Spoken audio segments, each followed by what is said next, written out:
ही देर बाद हनुमान जी का पदार्पण आज इस कथा में। लेकिन उसके पहले कुछ सवाल जवाब आए हैं, इसको भी आपके समझ बता दूं।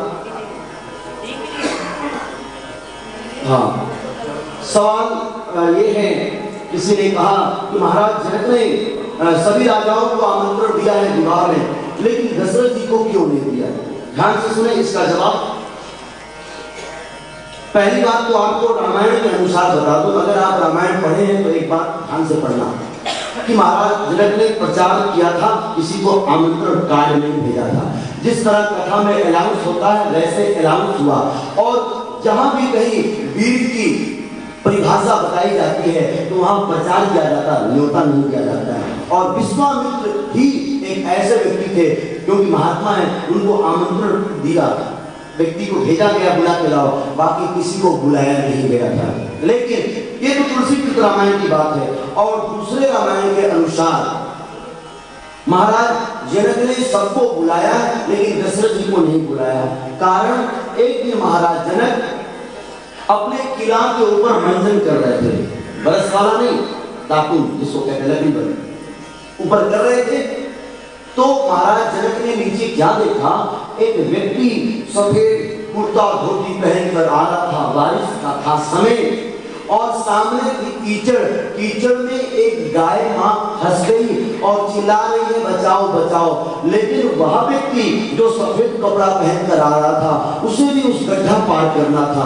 सोचा कैसे पार करूं, तो वह व्यक्ति ने क्या किया, गाय के ऊपर पैर रखकर अपने आप को बचा के उस पार हो गया। जनक ने देखा और गुस्से में अपने सैनिक को कहा जरा उस बदमाश पापी को पकड़ के बुलाओ। पकड़ के लाए।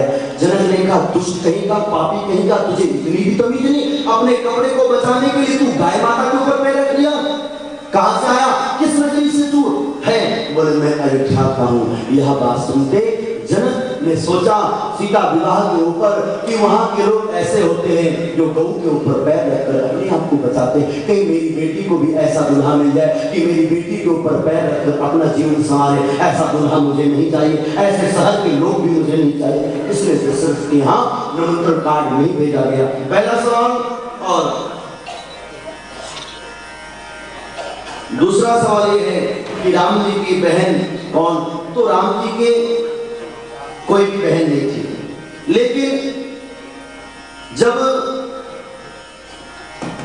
पुत्र नहीं हुआ महाराज को और हवन जब कराया गया, तो जो श्रृंगी ऋषि आए थे वह श्रृंगी ऋषि ने एक बात कही, और वह बात ही खाली साबित होता है कि राम को बहन थी। वैसे राम को बहन नहीं थी, लेकिन जिस महात्मा ने हवन कराया था उस महात्मा के अनुसार राम को बहन थी। कैसे? तो सुनिए। दशरथ ससुर राम मोहि साला। इस चौपाई का अर्थ बड़ा कठिन है। दशरथ ससुर राम मोहि साला, हम ही पिता हरिपुत्र हमारा। इसका मतलब दशरथ जी मेरे ससुर लगते हैं, राम मोहि साला, राम मेरे साला लगते हैं, लेकिन हम ही पिता, हम उनके पितृ भी, वो हमारे पुत्र भी हैं, मैं उनका पिता भी हूँ। हम ही पिता हरिपुत्र हमारा, क्योंकि मैंने जब हवन किया तभी वो जन्म लिए, वरना नहीं। तो श्रृंगी ऋषि राम के पिता भी हैं और जीजा जी भी हैं। तो हम ही पिता हरिपुत्र हमारा। दशरथ ससुर राम मोहि साला। राम की साला श्रृंगी ऋषि के कैसे हुई?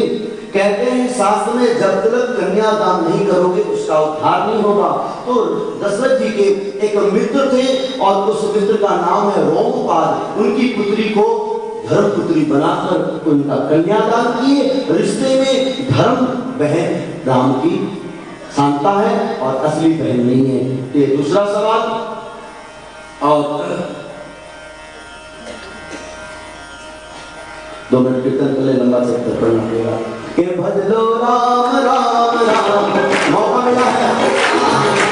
भजलो राम राम राम, भजलो राम राम राम, भजलो राम राम राम, भजलो राम राम राम, भजलो राम राम राम। 2 मिनट। ये सवाल है कि आपने कहा था कि लक्ष्मी जी को अगर भगवान विष्णु की आप पूजा करते हैं तो लक्ष्मी अपने आप आती है। लेकिन किसी मान भाव ने हमारी बात को कहीं और मोड़ दिया कि शिवलिंग पर अगर माताएं जल चढ़ाती है तो पार्वती नाराज होती है। पहली बात तो मैं आपको ये बता दूं, पार्वती नाराज नहीं होती। अब जल चढ़ाना चाहिए या नहीं ये जरूर मैं आपको कहूंगा। शादीशुदा महिला के लिए मना है, सिर्फ तुम्हारी कन्या ही शिवलिंग पर जल चढ़ा सकती है, और जो पार्वती है, गणेश है, नंदी है, उस पर शादीशुदा महिला को जल को चढ़ा सकती है, शिवलिंग पर नहीं चढ़ा सकती है। अगर आप पतिव्रता नारी अपने आप को कहती है तो, वरना आप चढ़ा सकते हैं। और बात यह है कि पार्वती नाराज हो रही है अगर आपके चढ़ाने पर, ये गलत है।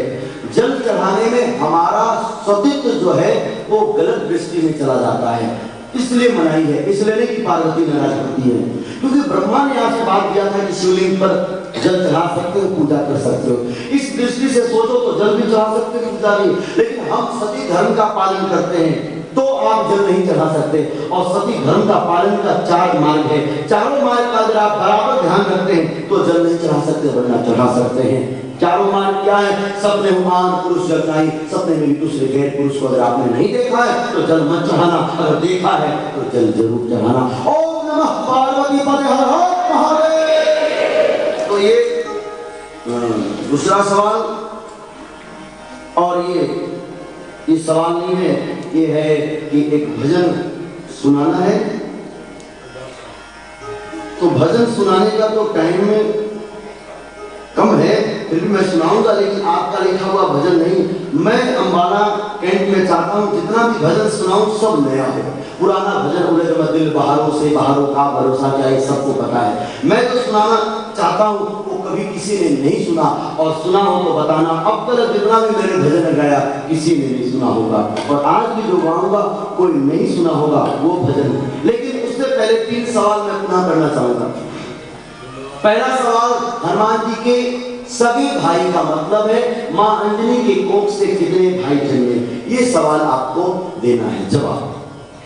दूसरा,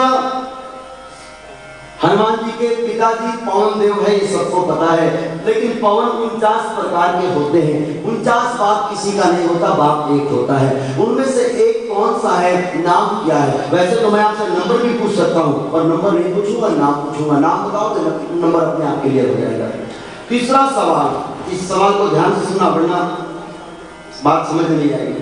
14 वर्ष के बीच, ये नहीं कि पूरा 14 वर्ष, 14 वर्ष के बीच 2 व्यक्ति ऐसा कौन थे जो रहते थे साथ लेकिन आपस में कभी बात नहीं किए? आपस में का मतलब मैं पूछूं और आप उसका उत्तर दे, ये है। ये नहीं खाली मैं बक करता जाऊं और आप मुझसे बात ही ना करें, ऐसा तो हुआ है, लेकिन आपस में दोनों कभी चर्चा नहीं की और रहे साथ।